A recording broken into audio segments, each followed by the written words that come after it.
સમાચાર સુરતથી, જ્યાં લેબગ્રોન ગોલ્ડના નામે ચીટિંગ થતી હોવાનો ખુલાસો થયો છે. સુરતથી સમાચાર, જ્યાં અહીંયા ચીટિંગ બાબતે વિગતો મળી છે. પાટીદાર અગ્રણીએ એક વિડીયો બનાવીને ચેતવણી આપી.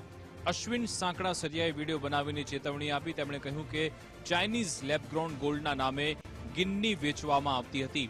ગિન્ની સોના જેવી દેખાતી છતાં ચાંદીનો પણ અંશ નથી. કેટલાક લેભાગુ તત્વોએ આર્થિક લાભ ખાટવા ચીટિંગ કર્યું છે. લેબગ્રોન ગોલ્ડની સૌરાષ્ટ્ર, મુંબઈ અને દિલ્હીના વેપારીઓમાં ખૂબ ચર્ચા છે.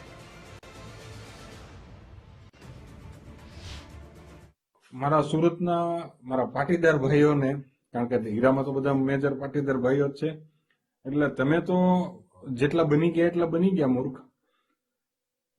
પણ હવે આવી રીતના લૂંટાવું એની કરતા ચાંદીની જ્વેલરી પહેરો ને. ચાંદીમાં ભાવ તો વધશે. ઇન ફ્યુચર અત્યારે 2.5 લાખે પહોંચી છે. આજનો તે 2.30 જેવો ભાવ હતો, 28-30. તો ઇન ફ્યુચર ચાંદીના પૈસા વધશે તો કાંઈક હાથમાં આવશે. આમાં તો તમે રીતસરના લૂંટાવશો. અને આવી જ્વેલરી લેવી હોય તો ઇમિટેશન વાળા ત્યાં સીધા વયા જાવ ને. ખોટા પૈસા ની હારે આ લેબગ્રોન ડાયમંડ હું કામ ઘુસાડો છો? એક આ પૈસાનું પાણી જ કરવું હોય તો પૈસો હવે બહુ સાચવીને વાપરવા જેવો સમય છે.